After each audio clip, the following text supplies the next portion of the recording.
নমস্কার সবাইকে, আমি অর্পিতা মণ্ডল। আপনারা খুব কম সংখ্যক মানুষই আমাকে চেনেন, কারণ আমার পরিবারে খুব কম সংখ্যক মানুষই আছেন যারা আমাকে চেনেন। তো আজকে আমি একটা বিশেষ ব্যাপার নিয়ে আপনাদের সবার সামনে এসেছি। আমি ক্যামেরার সামনে খুব একটা ভালো কথাও বলতে পারি না, আমি একেবারেই নতুন। চেষ্টা করি কিছু ভিডিও বানিয়ে আপনাদের মনোরঞ্জন করার জন্য, বা আমার লাইফের কিছু ঘটনা শেয়ার করি আপনাদের সঙ্গে।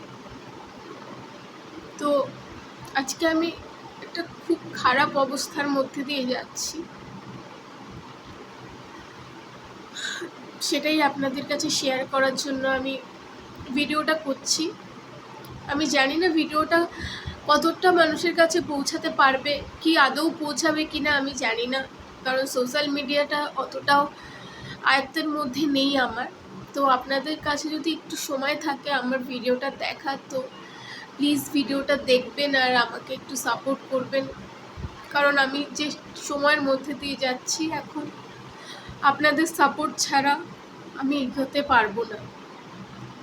তো প্রথমত বলি, আমি আমার ভিডিওতে কিছু কিছু আপডেট দিয়েছিলাম যে আমার মা ভীষণ অসুস্থ,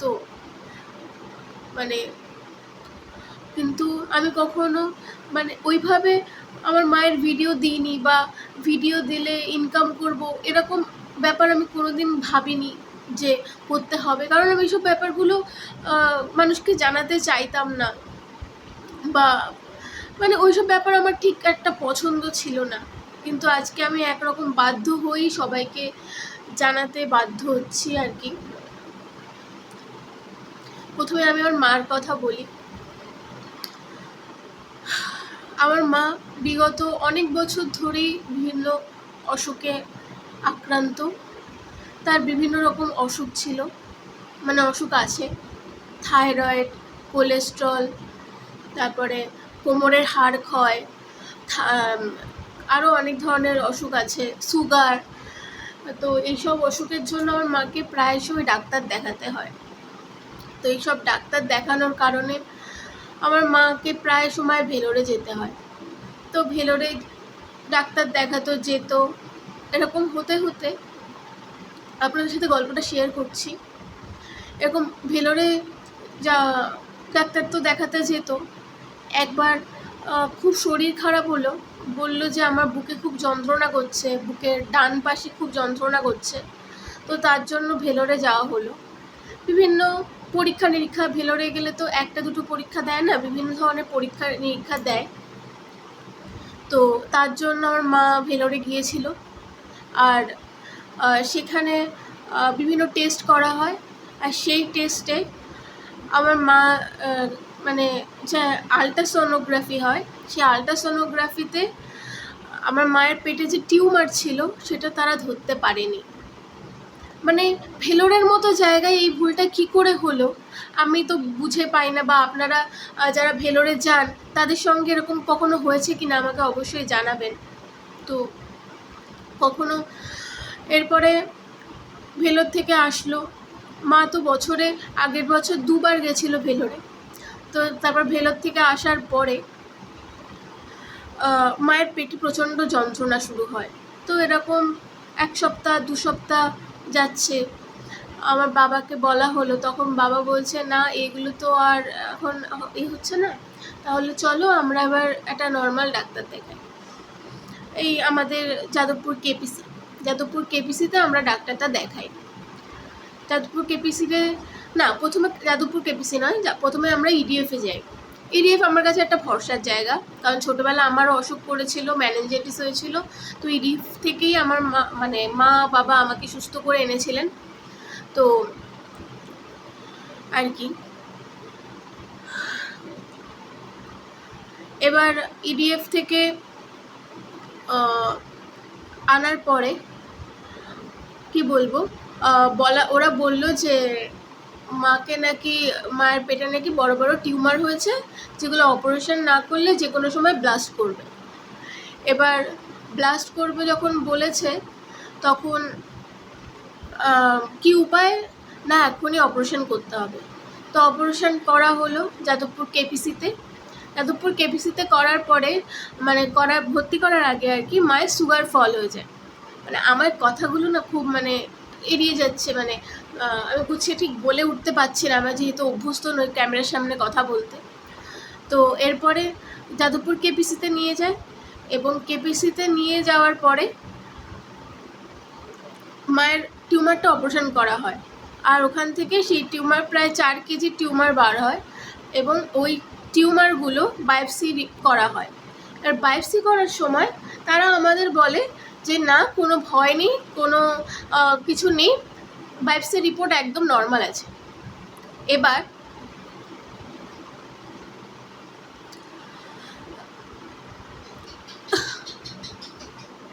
এই বিগত কদিন ধরে অপারেশনের বেশ 13-14 দিন পরে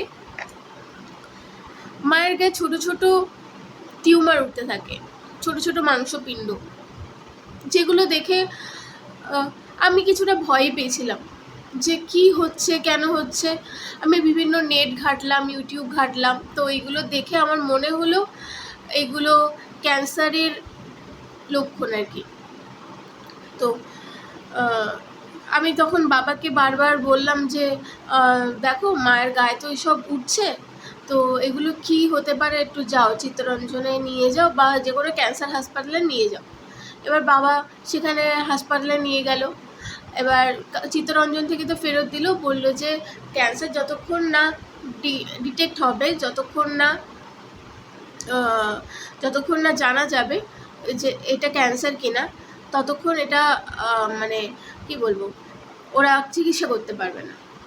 এবার এরপরে আবার তারা ইডিএফে গেল, এবং ইডিএফে যাওয়ার পরে হচ্ছে বলা হলো যে এখানে তো রিপোর্টে লেখাই আছে পরিষ্কার যে এরকম মানে আমরা তো ডাক্তারি ভাষা অতটা বুঝতে পারি না, মোটামুটি যে কোনো লক্ষণ আছে ওরকম কিছু লেখা আছে।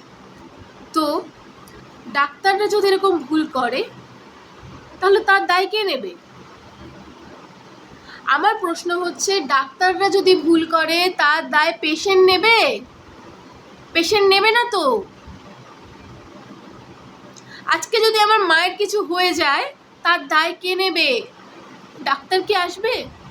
যার যাবে তো তার যাবে।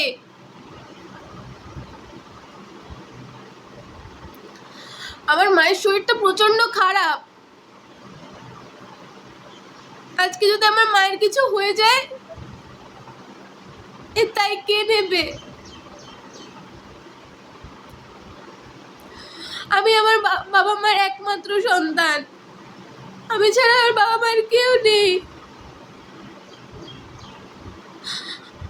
আর আমার মা ছাড়া আমার কেউ নেই।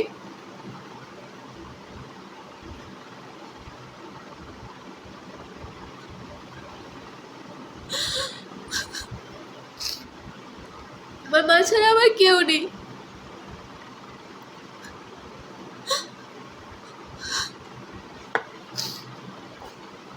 তো ডাক্তাররা বলেছে যে এটা ক্যান্সার হলেও হতে পারে, তার জন্য আজকে গেছে আবার ডাক্তার দেখাতে। তো আমার মায়ের শরীরটা ভীষণ খারাপ, তোমরা যদি পারো আমার মায়ের জন্য একটু প্রে করো যেন আমার মায়ের সুস্থ হয়ে ওঠে, আমার মা যেন ভালো হয়ে যায়।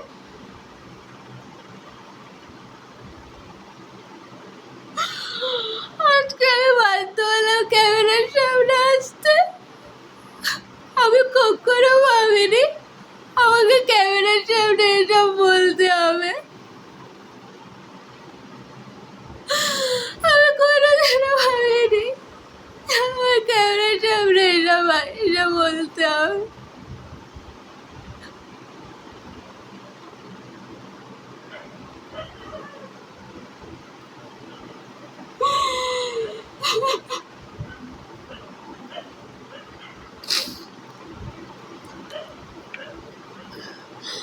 তো তোমরা যারা যারা ভিডিওটা দেখছো প্লিজ আমার মায়ের জন্য একটু প্রে করো, আমি আর কিচ্ছু চাই না। তোমাদের সবার আশীর্বাদে যেন আমার মা বেঁচে ওঠে, আমার মা যেন সুস্থ হয়ে ওঠে। তোমরা প্লিজ আমার মায়ের জন্য প্রার্থনা করো, আমার মা যেন সুস্থ হয়ে যায়। প্লিজ আমার বাচ্চাটা একটু প্রার্থনা করো।